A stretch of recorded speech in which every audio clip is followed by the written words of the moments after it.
Hi everyone, my name is Jeremy. Finally have gotten situated in my apartment. I wanted to give you an update on the program that I'm in. I am in the Master of Science in Industrial Organizational Psychology program for Bellevue University, and I am in the second of 12 courses within the curriculum. So the first course is Profession of Industrial Organizational Psychology. I'm going to be looking back and forth. And the course that I'm in now is Social Psychology. So the first one really laid a foundation as to what IO psychology is.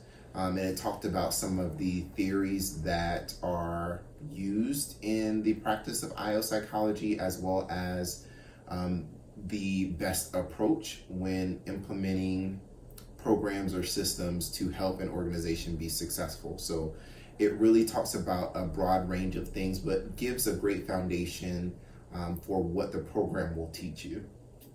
So I know that I've said it in prior videos, but ensure that you know APA like the back of your hand. In fact, since the last time I did a video, I have signed up for the Research Assistance Program, which pairs you with a citation librarian or a reference librarian, I think, and helps you to research better and to be able to ensure that your citations are good and all that kind of stuff. At least that's what I took away when I was reading. I got my email, but I haven't had a chance to respond back to the librarian. So make sure that you're using all of the resources available to you, especially the library, because it's super helpful. In fact, I have started to use different databases within the Bellevue Library, and also found out that there are ways for you to look at things from other libraries. And you can actually have some books sent to you, although probably all of the things that you're going to use are going to be done in an electric format. So my current class, Social Psychology, I'm actually very excited about this class because it's talking about people in the workplace, how they interact with one another, how they're motivated. And this is week 2 out of 6. But it's talking about motivators as well as the dark side or dark behaviors. And I'm very curious about that because as I'm going through this program, I'm starting to replay a lot of the scenarios that I went through as a frontline supervisor, where I coached and developed a team of up to 35 employees. And I'm like, oh, okay, now I understand why this employee didn't do this, or now I understand why this employee was so motivated to do this. And it's really helping me to add context to why people do the things that they do in the workplace. And I'm super excited about the end of the program, or my progression through the program, because if I'm just in 2, or I'm in week 2 of the second course of this program, then I can only imagine how I will be molded and shaped to really view things from a different lens at the end of the program. So everything is going well so far. And I actually wanted to do something different in this video that I didn't do before. I wanted to give you a workplace scenario and talk about how some of the things that I have been learning would help. So I spent about 2 years being a sales supervisor in an inbound call center setting. So basically, people wanted new services, or existing customers had existing services, and the responsibility of the frontline employee was to create an exceptional experience to where the customer would want to buy or add on to their existing services. And it was a commission-based environment, which meant that in addition to your base salary, you would get a monthly commission based on the attainment of your goals. So say, for example, if you had to add 10 lines every month, you were guaranteed 10 lines and generate $1,000 in revenue. If you hit that 10 lines and that $1,000 in revenue, then you would get 100% of your commission check. If you did less, obviously you would not get your full commission check, but if you went more, then you would get more of your commission check. So let's say that I were to come to the leader of that organization and talk to them about how IO psychology can help them be better, or help their organization perform better. I would talk to them about what IO psychology is, which based on the PSYOP definition, I want to say is the scientific study of work and applying that work applying that research to workplace issues. So I would tell him or her that I can help you ensure that your talent acquisition plan is effective. I can tell him that I can help with creating I keep saying the word wrong, a systemic approach to certain interventions. I can help him with employee engagement. I can help him or her understand why certain people do the things that they do. And I can do all of that based on research that has already been proven and peer reviewed. So what that basically means for that organizational leader is they have an individual who can help their organization achieve their goals and exceed their goals based on things that have already been proven to be successful. So let me transition into being a frontline supervisor. So say, for example, if I needed to hire 5 people onto my team, what I would do is I would go to my organizational leader, at least from the lens of an IO psychologist. I would go to my organizational leader and I would say, hey, what is our strategy? What is our vision? What is our mission? And I would want to understand those things because that's pointing in the direction of where the organization is going. And then from there, I can say, okay, well, what are some of the key characteristics of people that fit that and can not only fit that, but adapt as the business environment changes, right? And then from there, I could say, okay, well, what might be some observable behaviors that I want to be able to measure and define it in a way that everybody understands what is highly successful, what is successful, and what is not very successful. And then on top of that, how do I motivate those individuals to demonstrate those behaviors consistently so that way their individual behaviors contribute to the team's, my supervisor team's behavior, which then contribute to the larger organization, which then contributes to the company or the firm. So it's like this trickle-down effect.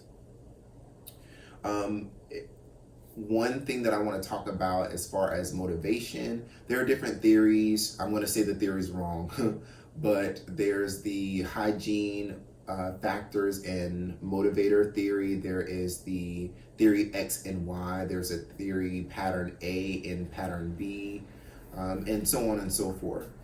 If I'm looking through an IO psychology lens as a sales supervisor, I know that either my employees are going to be extrinsically or intrinsically motivated. So if they're extrinsically motivated, that means pay, anything that they can touch is something that they want. If they're intrinsically motivated, they just simply enjoy the task. So somebody who's extrinsically motivated might say, oh, I want to get 20 lines and $2,000 this month so that way I can have the biggest commission check. I can go add the patio on the back of my house.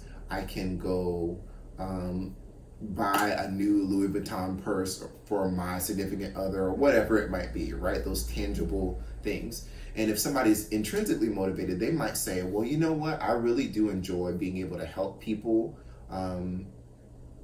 help them make their lives easier through the use of technology. So that might sound like, you know what? I heard you as the customer say that you're in school. I feel like a tablet would be best suited for you because you'll be able to carry all of your tasks with you. You'll be able to do your work, your schooling, entertainment all on the go. That would be an intrinsically motivated person and they get sheer enjoyment out of doing that. I, as the supervisor, might say to the extrinsically motivated person when I'm looking at their behaviors that have been defined, hey, I noticed that you're not consistently offering on every phone call. Sorry, they're dogs. There's a dog park.